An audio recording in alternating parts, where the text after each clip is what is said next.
مجمع حلقات الفاروق هو نور الجيل لخير سبيل وكتاب الله ضياء. الحمد لله أعظم للمتقين العالمين أجورهم وشرح بالهدى والخيرات صدورهم، وأشهد أن لا إله إلا الله وحده لا شريك له وفق عباده لطاعته وأعان، وأشهد أن نبينا محمدا عبد الله ورسوله خير من علم أحكام الدين وأبان، صلى الله عليه وعلى آله وأصحابه أهل الهدى والإيمان، وعلى التابعين لهم بإيمان وإحسان ما تعاقب الزمان، وسلم تسليما مزيدا. أما بعد، إخوة المشاهدين في كل مكان، أحييكم جميعا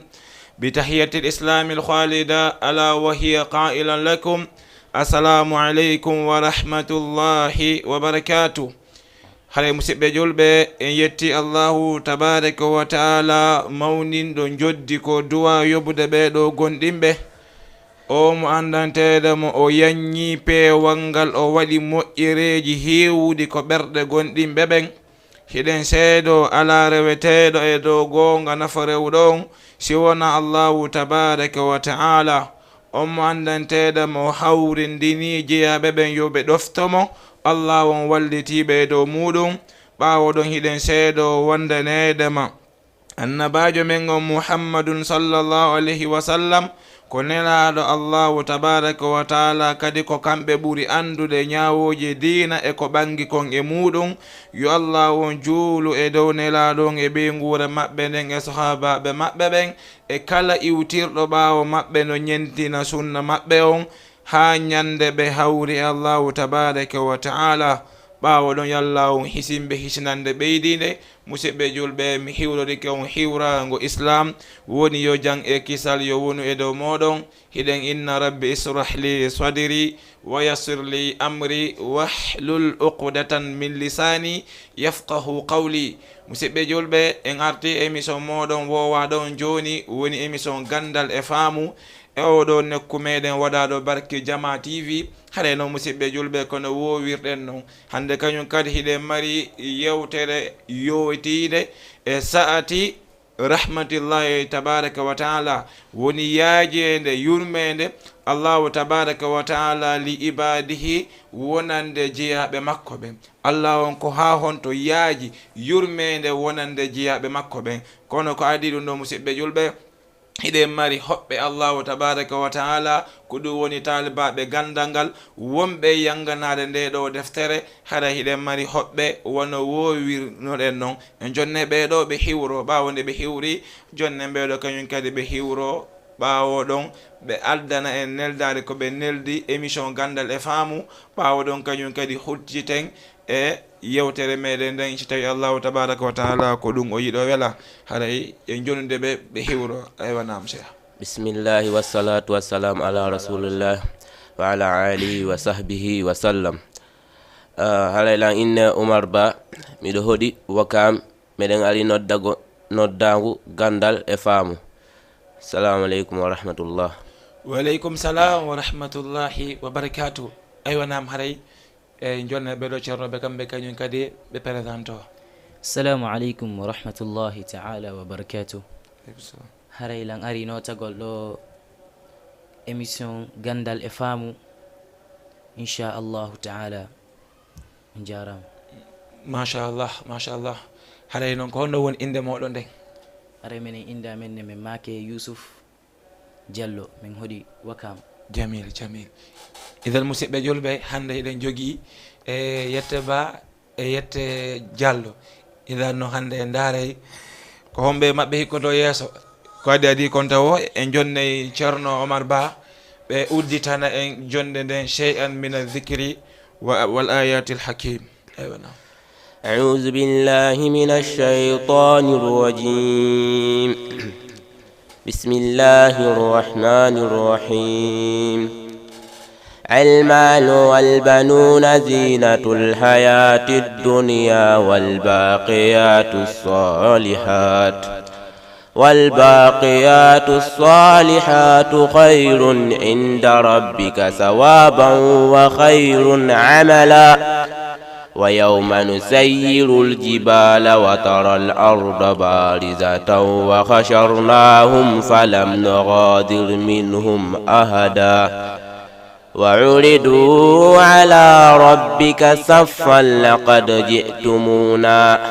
لقد جئتمونا كما خلقناكم أول مرة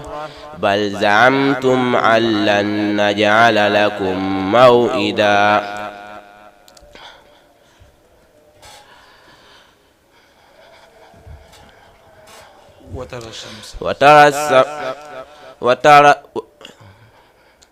وإذ قلنا للملائكة اسجدوا لآدم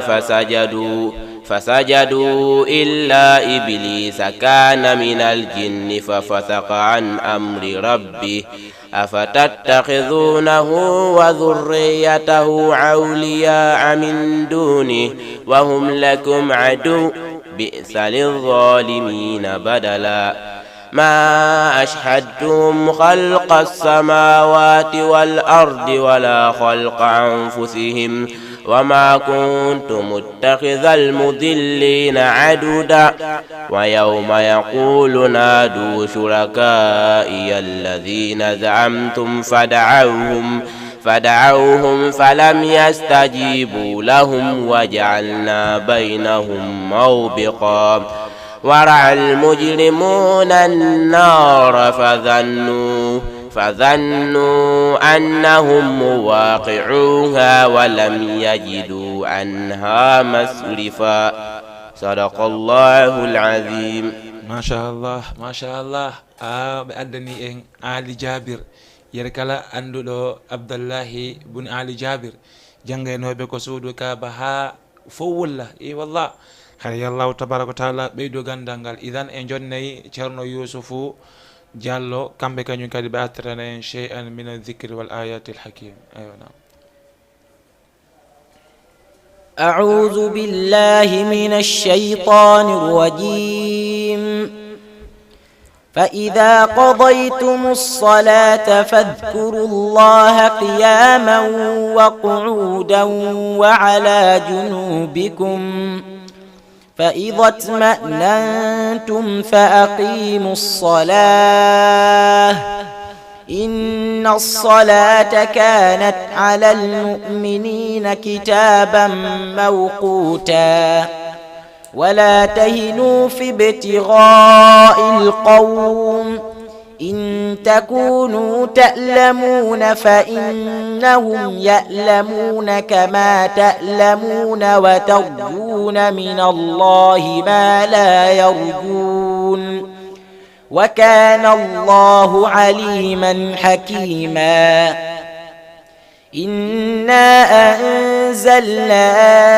إليك الكتاب بالحق لتحكم بين الناس بما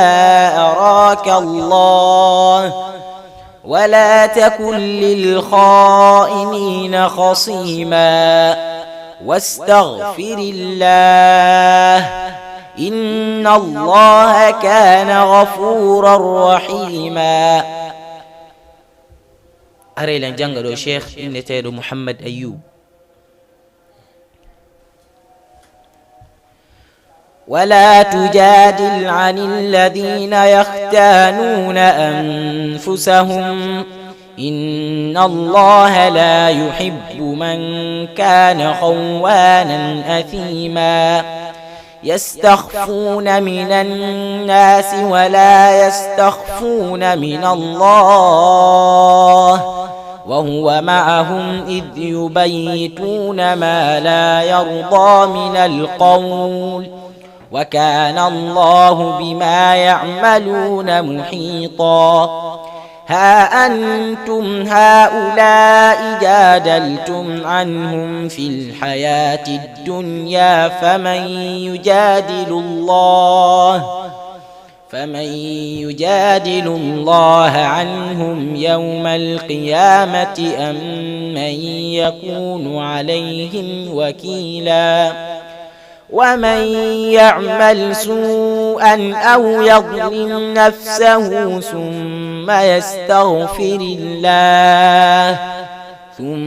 يستغفر الله يجد الله غفورا رحيما صدق الله العظيم. machallah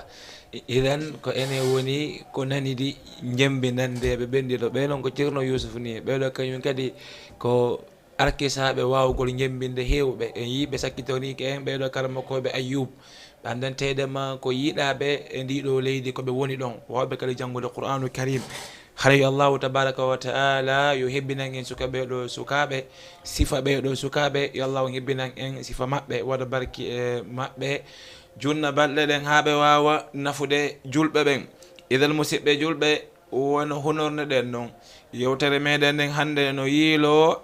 e saati rahmatillahi li ibadihi woni yaajede yurmede Allahu tabaraka wa taala maɗum siati rahmatillahi li ibadihi woni yaajede yurmede Allahu tabaraka wa taala wonande jiyaɓe makko ɓen.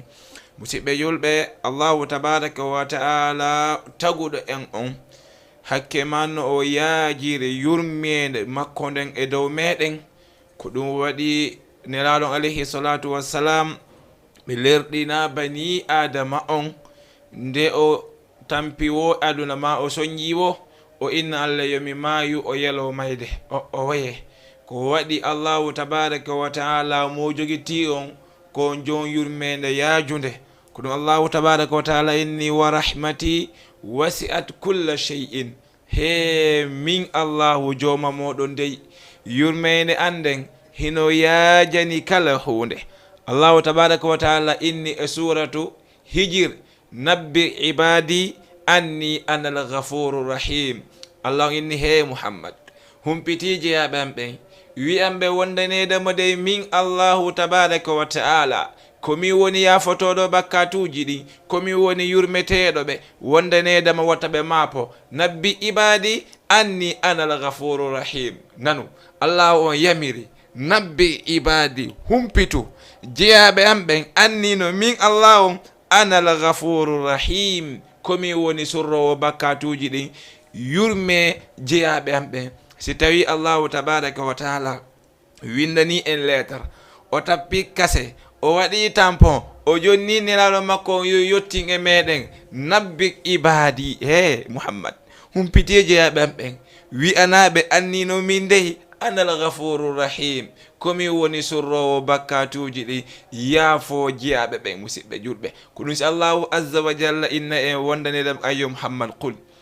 li ibadiya alladhina asrafu ala anfusihim la taqnatu min rahmatillah inna allaha yaghfiru dhunuba jami'a. Allah inni he kanyo Muhammad hay joni Allah on no nelde nelaɗo on kanyo Muhammad wi anan jeyaɓe mam am ɓen wi anan jeyaɓe am ɓen wondanede mo dey wata ɓe caƴo wiyanan jeyaɓe fantimɓe ɓen ɓurtimɓe waɗugol bakkatu ko yeddeteɗa hiɓeɗa ko watte zina hiɓeɗa ko yareteɗa hiɓeɗa ko wujjete hiɓeɗa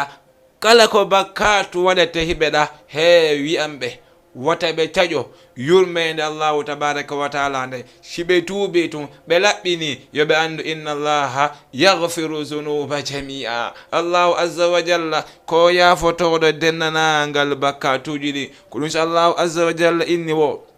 qul he ayyo Muhammad nanu musidɓe Qur'an no hawni Allahu tabaraka wa taala no hawni no o yewtirta e nder Qur'an ndaru si Allahu on no woni e wolirde moƴƴiriji ɗi no o woni e mantirde fi makko o henna he Muhammad qul wolaniɓe kadi liman ma fi samawati wal ardi qulillah kataba ala nafsihi rahma. Allah inni he ayyo Muhammad landanimɓe he wi'aɓe ko hombo jeeyi konko woni ko kammuɗi ɗi e konko woni ko dow leydi landanimɓe ko hombe jeeyi si ɓe jabaki he jabaniɓe qulillah innuɓe ko Allah won jeeyi ɓe humpa innuɓe ko Allah won jeeyi ɗum ɗon ko waɗi kataba ala nafsihi rahma. Allahu azza wa jalla o windi e dow hoore makko o farli e hoore makko tawa yurmede ko yurmeteɗo jiyaɓe makko ɓen taw. Subhanallah, Allahu tabaraka wa taala waɗi taw e hoore makko o inni min Allahu on mi waɗɗini dow an mi farli e dow an komi yurmeteɗo tagore nde. ko honɗo wiwɗa o e hadis mo andantede mo ari hadith mo Aba Hurayrata radiyallahu anhu filli o inni ani nabiyi sallallahu alayhi wa sallam qala inna lillahi mi'ata rahma أنزل منها رحمة واحدة بين الجن والإنس والبهائم والهوام فبها يتعاطفون وبها يتراحمون وبها تعطف الوحش على ولدها وأخر الله 99 رحمة يوم و90 رحمة يرحم بها عباده يوم القيامة رواه المسلم مسبج البنار. nela ɗon alayhi salatu wassalam ɓe maki wo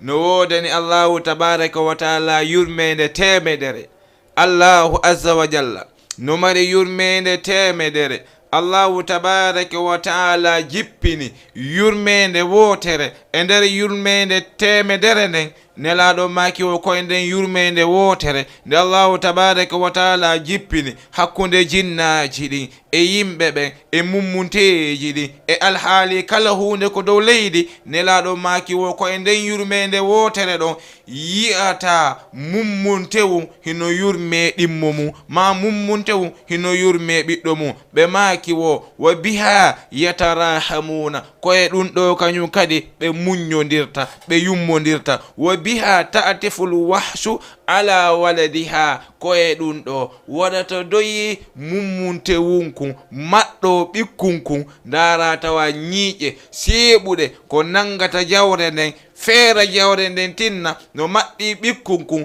tawa hay ɓikkunkun ala muuseede koye nden yurmede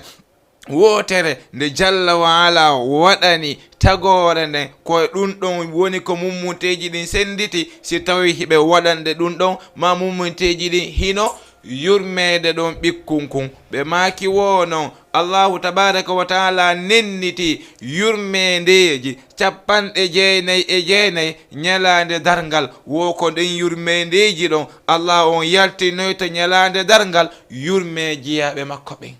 musidɗo jogitiɗo baba ko aduna mapaki jogiiɗo nene kanna mapaki o haala tum oyna min baba ngangoyno ɗo min koto angoyno ɗo min nena angoyno ɗo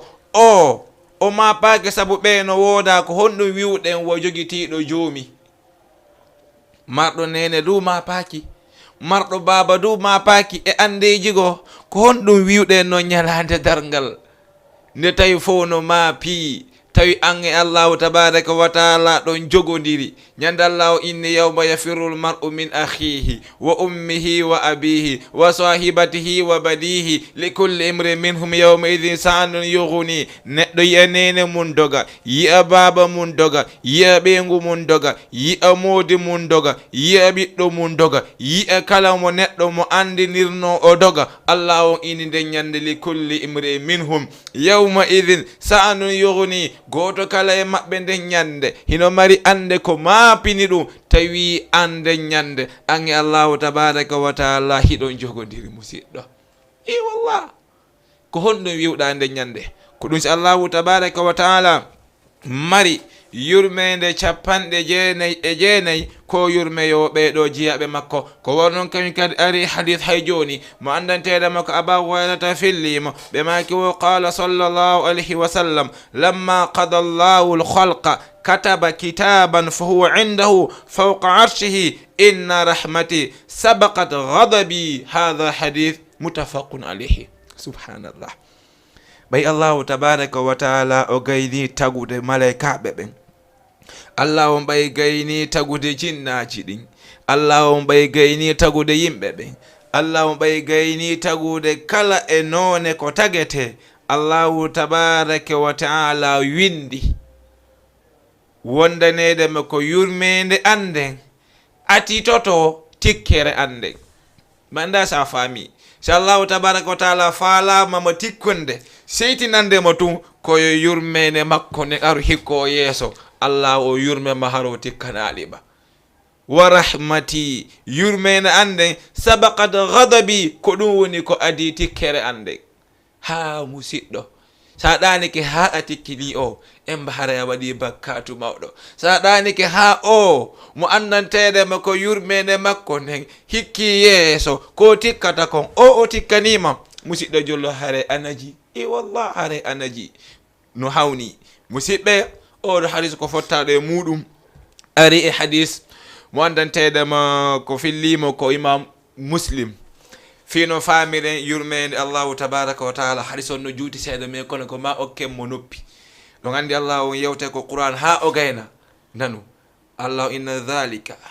liman kana lahu qalbun aw alqa sam'a wa huwa shahid. Allah inna he ɗon andi nde yewtere komi yewtito fof ha ɗo ino ɗen hi ko hombo jeyi. Allah inna liman kana lahu qalbun ko on marɗo ɓernde aw alqa sam'a ma o bugi noppi nanɗe ɗen wa huwa shahid harmo ɗon. awa nde yewtere nde wonɗen yewtude ɗo dhalika liman kana lahu qalbun aw alqa sam'a wa huwa shahid. sa heɗitaki moƴƴa famata musidɗo tuɗunowru fino famira yurmede Allahu tabaraka wa taala fino famira jomima hino yaaji yurmede. aroye ñalande dargal sakkitiɗo yaltude ko nder aljanna on. musidɓe julɓe o sukano daaso himo daaso o immo seeɗa o yana mo yaltude yiite o immo seeɗa o yana. o si gayni yaltude ko nder yiite tun o ari ko tondu yiite o yalti ko nder yiite fes o memi tande nden o ɓanta hoore o ndaara ɓaawo makko ko iwri ton o inna Allahu akbar. emba mi yetti Allahu tabaraka wa taala danduɗo lange yiite. hay gooto e tagore Allahu on okkaka siba dokkal ngal mi okkangal hande tawi ko o sakkiti yaltude ko nder aljanna. o inna wallahi hay gooto okkaka sifa dokkal ngal mi okkangal. neɓa seeɗa o ɓanta hoore o yiya leggal yeeso makko. o inna Allahu on mi torikema naɓan ko ley ɗeggal ɗa tum. mi torikema yomi hewtu ko ley leggal. si mi hewti ko ley leggal mi ɗowdinoro e ɗowdi leggal ngal. mi ñama ñameteji leggal ngal. mi yara yareteji leggal ngal. Allah on inna ene bani adam sa etika ha a hewti ɗon a torotako lan hay fus. o inna Allah on mi fodima simi ari ha mi hewti ko ley leggal ɗo Allah on miɗo ñama yara yareteri leggal ngal mi faala kaya fus. Allah on inna mo yahu ɓay a fodi lan yahu. o yaha ha hewta ko ley leggal o ɗowdino neɓa seeɗa o ɓanta hoore o yi'a yeeso makko leggal goo kañum kadi ɓurgal labede ɓurgal jogade ñamete ɓurgal jogade ɗowdi e ngal leggal ko o woni ɗon. o inna Allah on hay joni ɗo ko ngal leggal yeeso ɗa mi faala ya hewtinan. Allah inna ene kaarijo wona an fodunolan wondanedema simi hewtinima e ngal leggal ɗo a landitota ko lan hay e hunde. o inna eyi Allah on komin wolanoma ɗum kono mi torikema joni tun Allah on sa hewtinilan ɗo hande kadi mi faalaka hay nokku. Allah innama o ella la yahu. Allah on andi fi makko. o ara ha hewta ko leggal ɗimmal o fuɗɗo kadi ɗowdinade yarugol ñama yara neɓa seeɗa kadi o hayno leggal tammal molanangal kadi ɓurgal jogagol ɗowdi ɓurgal jogade ko yarete ɓurgal jogade ñameteji. o inna Allah o mi torikema kadi Allah o mi fi Allah mi jejima walla mi hewta ngal leggal tammal ɗa. Allah inna bani adam wona an fodilan joni wondanedema simi hewtinima ɗo hande kadi ala haaju feƴƴugol ɗo. o inna Allah on eyi kono lan andi yurmene ma nde ino feƴƴi ɗon. Allah walla mi hewta ngal leggal ɗo. o inna Allah innama o ella la mahi a fodilan ɗon a landi tota ko lan e hunde. o inna Allah he joni lanni mi fodima ɗo andi oɗo hay joni taw wonata aljanna. oɗo ko yaasi woni oɗo noon ara ha e ngal leggal tammal ɗum koko dambugal aljanna. o fuɗɗo yarde o fuɗɗo neminade ɗowɗi leggal ngal kono himo jenti hitoji ko nder aljanna. o inna Allah on miɗon nande hitoji nder ga emba ga no foti. musique no honka nder ga emba nder ga no foti. beere no luuɓanmi nder ga emba ɗum no uuri. mi nani ga hito rewɓe en ba ɓen no foti allahu mi jeejima walla ha mi yaha ko dambugal tun ko ɗon tun min mi wonata allahu innamo ene kaarijo en ba bani adam wona an fodinmi sa hewtiɗo alanditota ko lan hay e hunde hoyno allahu lan andi yurmene ma nde no feƴƴi ɗum he allah on torikemo wallan tun min nata ko dambu kun ɗon tun si min woni ɗon tun min haara e moƴƴi allah on inna ene a foda nolan alantota ko e hunde inna allah mi ala feere walla mi naata tun ko dambugo ɗum tun allah innamo he mi okkorima mi okkima sifa aduna o inna he allah on ene allah on a faalalan sabotude ene allah on a tastahdi'u bihi a jaggitela woni allah on abdallah ibn abbas maɗo abdallah ibnu mas'ud filiɗo hadis on o jali fendo ɗo ɓayi o jali o inni ene sahabaɓe ɓe inni naam o inni on landota ko lan ko fi honɗum mi jali ɓe inni ko fi honɗum jalɗa o inni nde annabajo on wonno men fillanade ɓe aru ha ɗo nelaɗo on jali ɓayi nelaɗo on jali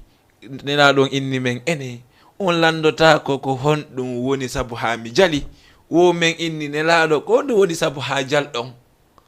wo nelaɗo maki wo feendo komi wowolta ɗum ɗo ɓay suka on inni ene allah on a jala elan woni wo allahu tabaraka wa taala kankiti allahu hino jala subhanallah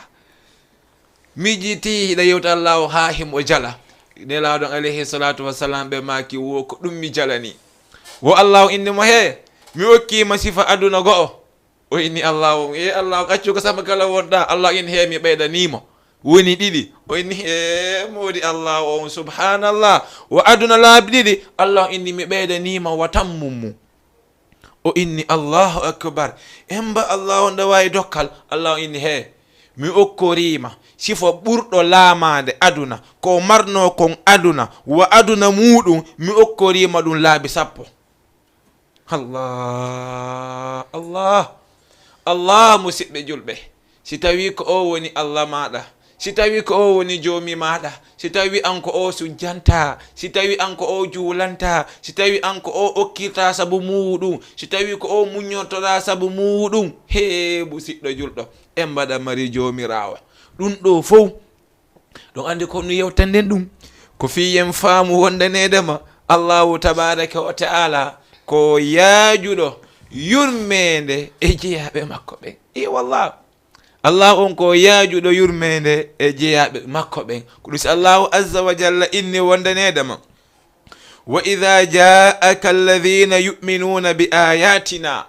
faqul salamun alaykum kataba rabbukum ala nafsi rahma annahu man amila minkum su'an bijahalatin thumma taba min ba'dihi wa aslaha fa annahu ghafurur rahim allahu inni he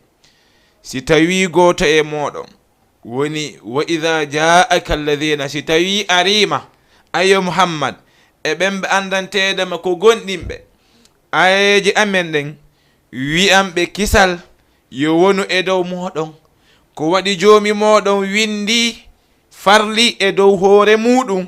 yurmede ko ma o yurme on allah on kamin kadi inni kala on mo andanteda mo golli e mum moƴƴere hara kala e moɗon kam manteda mo golli bakkatu sanga nde o bonnunokum ma sanga nde o wonno e bonnude kum bakkatu o andano no harmi ɓawo ɗon no mbayi o andi no harmi o tuubi ɓawo ɗon allah o inni min baadi ɓawo ɗon no min baadihi wa aslaha fa annahu ghafurur rahim ɓawo ɗon o tuubi o moƴƴini o labini golleji ɗin allahu tabaraka wa taala inni komin woni yurmeteɗo yaafo tagore ɗen musidɗo ndaaru qissa hawniɗo ñande goo annabajo alayhi salatu wassalam hino yaha ko laawi madinatul munawwar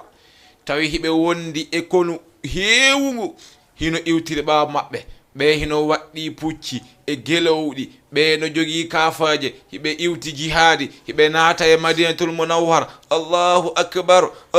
akbar tawi sonnajo gooto no jogino paykum hikum fijude ko tumbere laawol. Sonnajo mbay haynike nelaaɗo on e konu maɓɓe ngun no arato. Sonnajo on wuggi kisan ala o andali ko honno o hewtiri ko tumbere laawol. O rondi paykunkun o pottini kun e laawol ngol fi wata pucci ɗin rew e paykunkun. Nelaɗon alayhi salatu wassalam ɓe maki wo ajaban.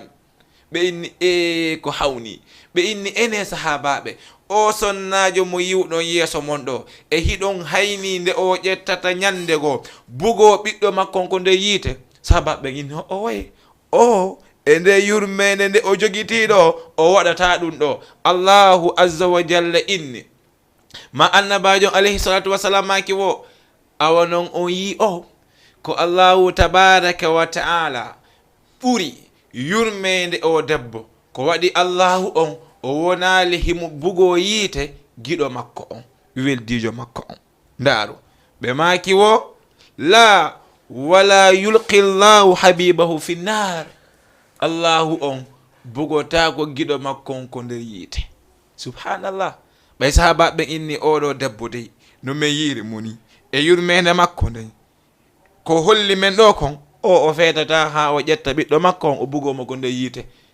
Nenaɗo maki awa Allah on ɓuri yurmede o ko waɗi Allahu on bugotako giɗo makkon ko nder yiite. Seede Allahu on o bugotako giɗo makkon ko nder yiite o accata giɗo makko on yo sunne. Ndaaru annabi Ibrahim ɓay ɓe fewje ni annabi Ibrahim ha ɓe bugi annabi Ibrahima ko nder yiite kono tawi laawinoke atinoke. Allah inni wattakhadha Allahu Ibrahima khalila. Allah on jogitike Ibrahima giɗo. Allah on jogitike Ibrahima weldi. Allah inni he ya naaru kuni bardan wa salaman ala Ibrahim. Wonu ɓuuɓol e kisal e dow annabi Ibrahim. Subhanallah. Ɗum ɗo fof ko sabu honɗum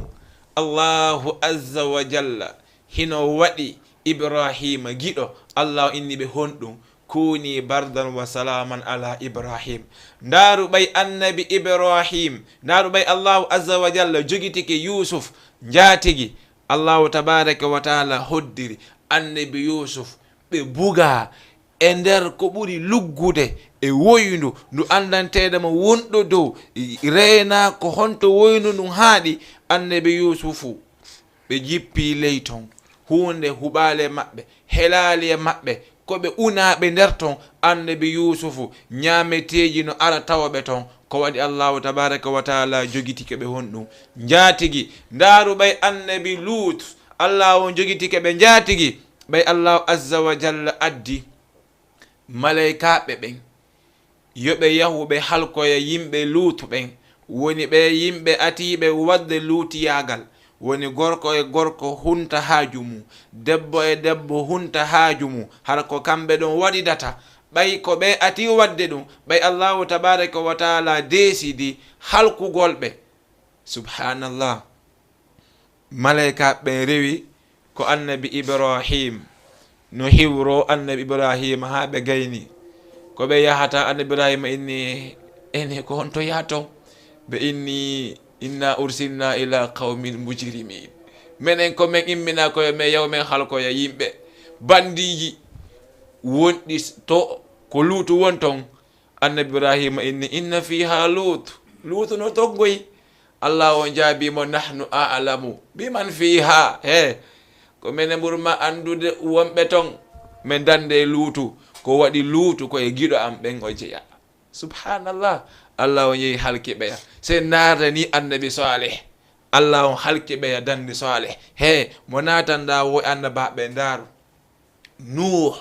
Allahu tabaraka wa taala ɓay annabi Nuh soñjama ha ɓe fonti juuɗe ɓe duwike. Allah on holli yaajede yurmede makko nden e jaabinalngol duwa annabajo on. Annabi Nuh ko duwa goto tori Allah on woni honɗum rabbi inni maghlubun fantasir.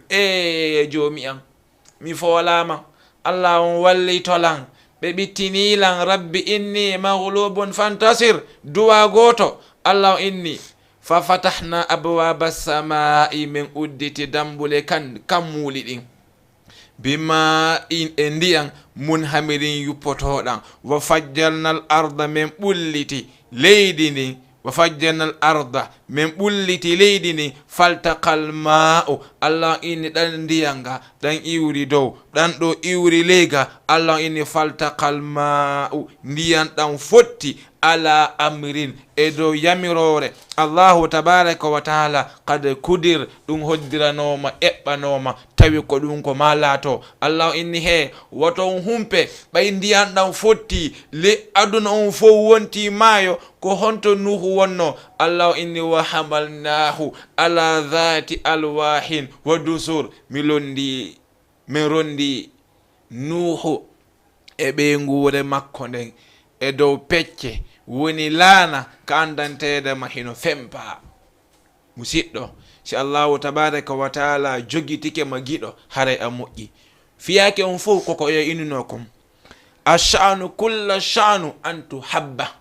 wo fiyake on fof ko ya eto rewa lawol ngol allahu tabaraka wa taala yiɗatama ɓawo ɗon añuɗoma wo wata haaje ɗum arke sewu ma ko musidɗo wona ya daso e ley koyɗe yimɓe fompanaɓe paɗe siranaɓe fiya heɓu kun allah on windamma oye jogi to allah on jatigi musidɗo ko faɗuɗa o allah on jonnete ko ɓuri ɗum wallah jogitiɗo allah on jatigi wonali hino suno o wonali hino mapo. en ara e hadis go mandantedema ko fillimo oɗo inneteɗo Zayd bun Aslam o inni wo kana nabiyu sallallahu alayhi wa sallam fi ba'di asfarihi fa akhadha rajulun farhan o inni wo oɗo qissa ko ñandego annabajo alayhi salatu wassalam ɓe yahuno e setewu annabajo on tawi ɓe wondi e suka on noon ko yiɗuɗo nangugol colli o yehi ha o nangi ɓikkuncolu gotum tawi noon nene on hino ko dow lekki hino ayni suka o nangi ɓikkunkun nene on noon ko honɗum waɗi nene on iwi ko hoore lekki wiiri ari tawi suka on no jooɗi e nelaɗo no jooɗi suka on no jogii ɓikkunkun nene on ari jooɗi e hoore suka on nangiti ɗon nene on annabajo on hayli hoore ɓe inni ene ɗa andi ko fi honɗum nene on iwi dowga ari ha leega nanguɗa ɗum o e nelaɗo wo ko sabu yurmede ɓikkunkun jogitiɗa kun ko ɗum waɗi si nene on wakkili iwugol dow ara nangidamu kañum e ɓikkunkun wo allahu tabaraka wa taala no ndu sondu yummorini ɓiɗɗo mum ha wakkili yeyugol wonkil mum fi ɓiɗɗo mum wo allah won ko kanko ɓuri yurmede tagore makko nden e dow tagore makko nden wallah jogiiɗo nene ma paaki wiwɗen jogiiɗo baba ma paaki ko marɗo allahu tabaraka wa taala mapoto ko marɗo allahu innuɗo arkese ma on mi fawtike mi jonnete ko ɗum si fof ɗurnike ma si fof sikki wondanede makko ko ɓe kosi rewi e jungo maɓɓe si sintanama hareɓe ɗeni hoore maɓɓe o waye ko yen wawa famude ko jomira on woni e sendude arkiseji ɗin allahu tabaraka wa taala o jonnaɗi goto kala mo faala ari kadi hay joni hadith mandanteɗema ko fillima ko ibnu umar bni al-khattab radiyallahu anhu annahu qala quddima ala rasulillahi sallallahu alayhi wa sallam sabi fa idha imra'atun min asabi tabtaghi idha aywanam oɗo hadith ko histoire mandanteɗema ñande go sonnajo goto hino ɗaɓɓita paykum muɗum paykun kun hino majji neno no ɗaɓɓita kum ɓikkun an kun o yiyana allan paykun an kun o yiyana allan paykun an kun nene on ɓay yi ha yiiti ɓikkun kun o hendike kun o tami kun ko ɓernde himo nunno kun yirta kadi ndaara ɓikkun kun ɓanna kun ko ɓernde yirta kun ɓaawo kadi nunno kun ɓanita kun ko ɓernde nelaɗon alayhi salatu wassalam ɓe maaki wo wondanedema allahu arhamu bi ibadihi min hadhihi bi mawludiha allahu on ɓuri yurmede allahu ɓuri jogagol yurmede e jeyaɓe makko ɓen idima oɗo e kum ɓikkum makko ɗo subhanallah idan musidɓe kala none ko ƴettirɗen e dartidagol allahu tabaraka wa taala ko ha honto o yurma ndetagore makko en taway en wawata huɓinade en wawata andude yurmede allahu tabaraka wa taala kiren yiyali oya suka suka on ko wonnoɗo wadde bakkatu suka on o waɗi bakkatu tawi ko hawniɗi tun warugol yimɓe o wari yimɓe ha o heɓi 99 waraɓe e yimɓe o inni joni o ɓurtini o fantini o faalama tubude enen ko laawol hongol o wawata rewde ha allah o yafanomo o wi joni mo andiɗa ceernoɓe won ko woni yo yahu o lando ɓen karamakoɓe ɗon si tawi so tuubi allahu tabaraka wa taala jaɓanemo tuuba o yafanomo o immi o yehi o ari o tawi karamako o inni karamako en salamu aleykum bini waleykum salam o inni min dey komi heewuɗo wadde bakkatuji mi wari yimɓe heewuɓe noon mi faala landagol ɗon si tawi simi tuubi allahu on simi tuubi si allah on yafantolam ceerno inni ene ko jelo warɗa baaba o inni fen ɗo hila mari 99 o inni immoɗo wata allahu halkude en an sa tuubi allah on yafantakoma immoɗo neɗɗo yiite o inni ɓay allah on yafantakola emi continue golle an ɗen o nangi karamako en o hirsi ɓe timmi 100 o hooti kono hay joni o inni ene hay joni lam waɗi bakka ɗum ɗo no hulɓinimmi ko mami anda simi yafante o yehi kadi o tawi ɗon ko karamokoɓe wona wi'ituɓe ko karamoko tabo karamoka ko janguɓe o inni ene ustade ɓenni naam o inni lam waɗi bakkatuji komi wonɗe warde yimɓe mi heeɓi feende ɗo yimɓe 100 yerle simi tuubi allah on yafantolan ka o yafanta kolan karamokon inni subhanallah ko hombo wawi henjude hakkunde ma e tububiye ko hombo wawi henjude hakkunde ma e allah o he sa tuubi allah o yafantoma kono miɗo wolanama sarta ko honno tuubirta ay ndi leydi ndi wonɗa ɗo ndi leydi ndi moƴƴa e ma musidɗo immo yaltu e ndi leydi yaha e leydi goo ko toon tuuboyta o inni awa ella ala himo yaltude wiye joni o yiwi sénégal himo yahude gambi o ara ha ko yaltirde sénégal natira gambi sukon waali ɗon maayi fino famirongoy hara woɓɓe wiyali ko sénégal e gambi ko exemple mi woni pirde wono karamakoɓe inniri noon fabil mithali yattadihul maqal ko si a waɗi misal laaɓata ko wonɗa e wowlude kon ko misal wonɗen wadde sukon ari ha wi'en wonatugol gambi yalta sénégal o waali o maayi ɗon ɓe hikkorɓe ko aljanna malaikaɓe ɓen ɓe ko aljanna ɓe immi ɓe ari ɓe inni ko o ɓe faala ƴettugol ɓe naɓa yiite ɓe naɓa kan aljanna ɓe ko aljanna to ɓe ko yiite to ɓen ɗon kañum kadi ari ɓe inni ɓe atondirde e o ɓe ƴetta ɓe naɓa yiite ɓeɗo ɓe hewti ɓe inni o ko aljanna suti ɓeɗo ɓe hewti ɓe inni o sutaki aljanna o ko yiite o suti ɓe inni honɗum ɓe inni ayi joni goto kala e maɓɓe no maapi allahu tabaraka wa taala immini malaikajo goto yo aru ñaawa hakkunde maɓɓe on ɗon ɓayo ari o hewti o inni ɓe habbe ko allahu o jippinimmi e moɗon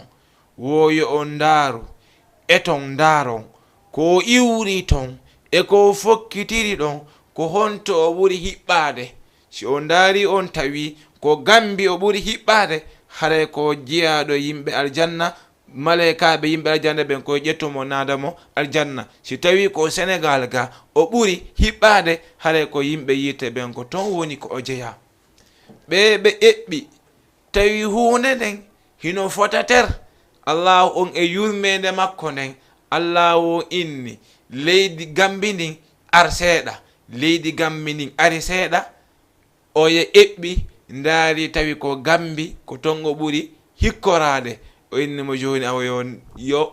malaikaɓe aljanna ɓen ƴettumo naɓa mo aljanna. ha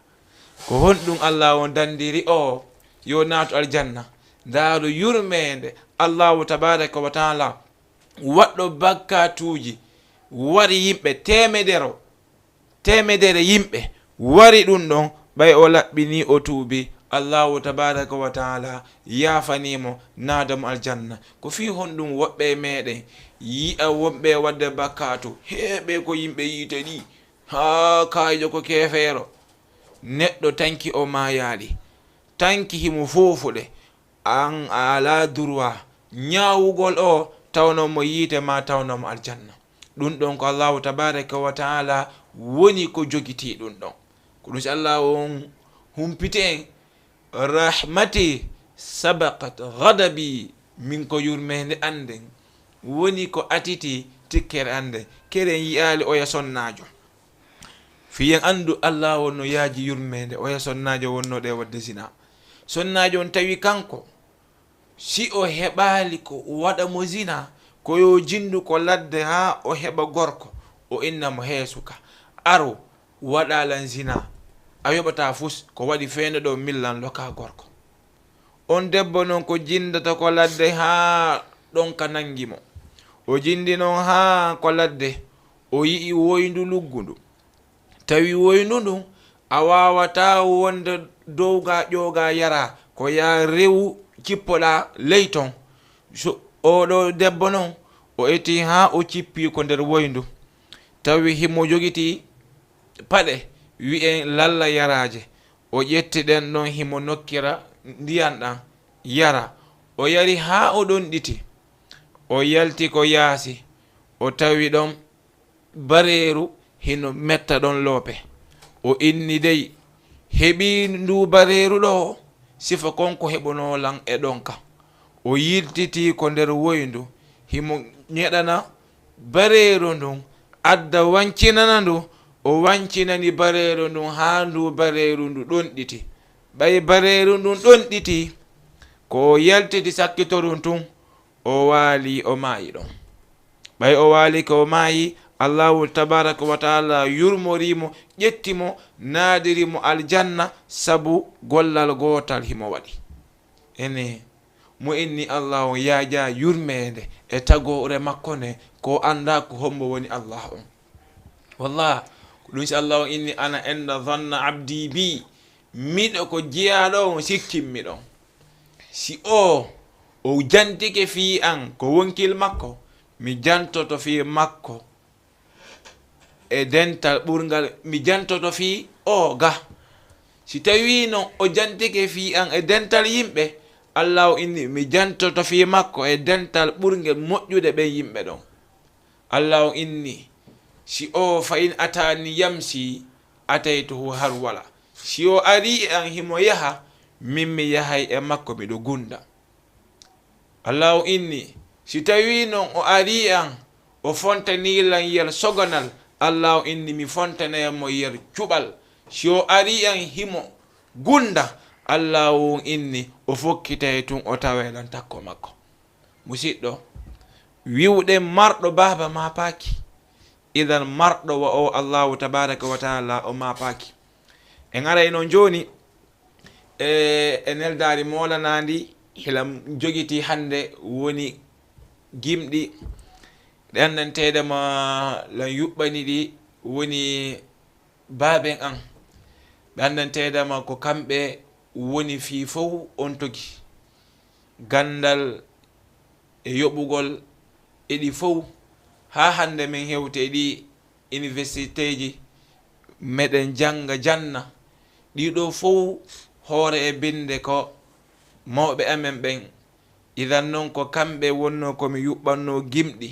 mi addanayi on ɗiɗo joni ko ɗi woni neldari ndi hande kono ɗo e ɗum en hoccitay o hoɓɓe meɗen ɓen ɓawo nde andantedema en gayni yewtere meɗen nden en jonne ceerno Oumar Ba ɓe janggane en woni neldari sakkitini ɗi ɓawo ɗon hewtinen kañum kadi Cheikh Yousuf ɓawo ɗum min kadi mi adda neldari meɗen ndi inchallahu jalla wala aywa nam Omar. bismillahi rrahmani rrahim فكلي واشربي وقري عينا فإما ترين من البشر عهدا فقولي إني نذرت للرحمن صوما فلن أكلم اليوم إنشيا فأتت به قومها تحمله قالوا يا مريم لقد جئت شيئا فريا يا أخت هارون ما كان أبوك امرأ سوء وما كانت أمك بغيا فأثارت إليه قالوا كيف نكلم من كان في المهد سبيا قال إني عبد الله آتاني الكتاب وجعلني نبيا وجعلني مباركا أينما كنت وأوصاني بالصلاة والزكاة ما دمت حيا وبرا بوالدتي ولم يجعلني جبارا شقيا وسلام علي يوم ولدت ويوم أموت ويوم أبعث حيا ذلك عيسى ابن مريم قول الحق الذي فيه يمترون ما كان لله أن يتخذ من ولد سبحانه إذا قضى أمرا فإنما يقول له كن فيكون وإن الله ربي وربكم فاعبدوه هذا صراط مستقيم فاختلف الأحزاب من بينهم فويل للذين كفروا من مشهد يوم عظيم أسمع بهم وأبشر يوم يأتوننا لكن الظالمون اليوم في ضلال مبين صدق الله العظيم. ما شاء الله Ali Abdullahi Jabir machallah idan fulɓe fouta ɓen kadi hino mari Ali Abdullahi Jabir machallah aywa nam haray Cheikh Yousuf neldare mo sakkitini ɗin. bismillahi rrahmani rrahim alif lam ra tilka ayatul kitabi wa qur'anin mubin ربما يود الذين كفروا لو كانوا مسلمين ذرهم يأكلوا ويتمتعوا ويلههم الأمل فسوف يعلمون وما أهلكنا من قرية إلا ولها كتاب معلوم ما تسبق من أمة أجلها وما يستأخرون وقالوا يا أيها الذي نزل عليه الذكر إنك لمجنون لو ما تأتينا بالملائكة إن كنت من الصادقين ما ننزل الملائكة إلا بالحق وما كانوا إذا منظرين إنا نحن نزلنا الذكر وإنا له لحافظون. هريلا جانغالو شيخ ويأتيدو محمد حشري ما شاء الله. ولقد أرسلنا من قبلك في شيع الأولين وما يأتيهم من رسول إلا كانوا به يستهزئون كذلك نسلكه في قلوب المجرمين لا يؤمنون به وقد خلت سنة الأولين ولو فتحنا عليهم بابا من السماء فظلوا فيه يعرجون لقالوا إنما سكرت أبصارنا بل نحن قوم مسحورون صدق الله العظيم. الله musidɓe si tawi no ɓe ari no ɗo haa ɓe hooti ɓe neldorali lan karamo ko an janngowo an on woni mahmoudou khalilul husari hareno no manki ɗen anndi ɓe foti ke janngude ko ni yalla on yurme ɓe ko waɗi ɓe karamo ko ɓe yanganike ka dina kala annduɗole janngowo qur'an no anndi husari wallah haray ceerno yousuf on duwanama o weltanama neldari muɗon ndi labama haray musidɓe julɓe neldari andi miɗo nelda ndi oustad mouhammad samba e ɓeygure muɗum immorde weltanogol ɓe ko ɓe darani on togi e gandal haray mi yuɓɓi gimɗi mi maaki ko hiɗi wiye jarnugol oustadu mouhammadou mi fuɗɗi mi inni miɗo yetta allahu jonnema mo lannata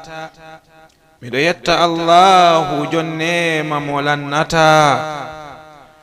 ɓurnaɗo jonnema mo lannata miɗo yetta allahu jonnema mo lannata jarna e muhammadu ɓurnaɗo tagore nden jarna e muhammadu ɓurnaɗo tagore nden jarna duwano ustadu muhammadu dariɓe darti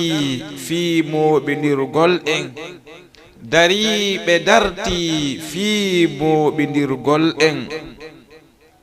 wuddana hay e goto okkitiray nano e ñaamo wuddana hay e goto okkitiray nano e ñaamo muññani rawɓe e fayɓe mum muññani rawɓe e fayɓe mum wa hajja khadijatun kan e mum ala wa hajja khadijatu kan e mum ala gorko moƴƴo ko debbo moƴƴo woni takko mum gorko moƴƴo ko debbo moƴƴo woni takko mum hajja khadijatu kal khadijatu bintu khuwaylidin ko wonanno nelaɗo men kal khadijatu bintu khuwaylidin ko wonanno nelaɗo men mi yeggitali husaynatu